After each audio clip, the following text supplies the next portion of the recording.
दिल्ली के सबसे पुराने और चर्चित क्लबों में गिने जाने वाला दिल्ली का जिमखाना क्लब अब शायद इतिहास बनने जा रहा है। जिस क्लब में कभी बड़े अधिकारी, नेता और खास लोग आते जाते थे, अब उस क्लब पर सरकार बड़ा एक्शन करने वाली है।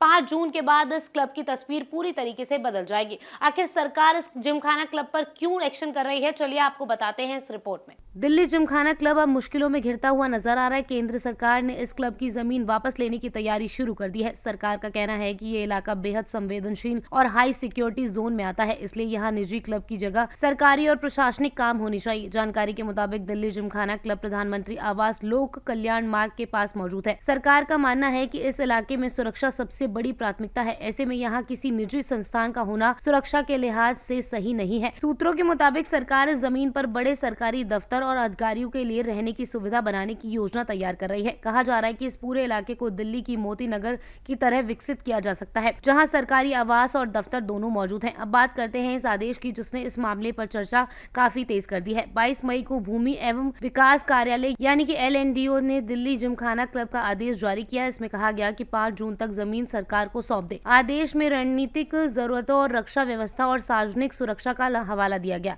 सरकार का कहना है कि जमीन का इस्तेमाल देश हित और प्रशासनिक जरूरतों से जुड़े बड़े प्रोजेक्ट्स के लिए किया जाना चाहिए, यानी कि आने वाले समय में यहाँ सरकार निर्माण कार्य करने के लिए योजना बना रही है। हालांकि इस फैसले का विरोध तब भी शुरू हो चुका था जब क्लब के कुछ सदस्य, स्टाफ वेलफेयर एसोसिएशन और अन्य लोगों ने दिल्ली हाईकोर्ट का दरवाजा खटखटाया था। इन लोगों का कहना था कि सरकार का फैसला गलत है और इससे क्लब से जुड़े कई लोगों को नुकसान होगा। दिल्ली हाईकोर्ट ने इस मामले में केंद्र सरकार और क्लब प्रबंधन दोनों को नोटिस जारी किया, यानी कि अब इस पूरे मामले पर कानूनी लड़ाई शुरू हो चुकी है। और क्लब के इतिहास की बात करें तो ये काफी पुराना है, ये खास माना जाता है। इसकी शुरुआत 3 जुलाई 1913 में ब्रिटिश शासन के दौरान हुई। उस समय इसका नाम एम्पीरियल दिल्ली जिमखाना क्लब रखा गया था। यह क्लब खासतौर पर अंग्रेजी अधिकारियों और सेना के अफसरों के लिए बनाया गया था। साल 2022 में भी ये क्लब काफी ज्यादा चर्चा में आ गया, जब NCLT के क्लब के प्रबंधन में 15 सरकारी निर्देशकों की नियुक्ति मंजूर की गई थी। उस समय ये क्लब में गड़बड़ी और कुप्रबंधन के आरोप लगे थे, लेकिन अब ये मामला काफी ज्यादा चर्चा का विषय बन गया है और इस पर यह सवाल खड़ा हो रहा है कि क्या 5 जून के बाद दिल्ली जिमखाना क्लब का अस्तित्व पूरी तरीके से खत्म हो जाएगा या फिर कोर्ट को क्लब से राहत मिलेगी।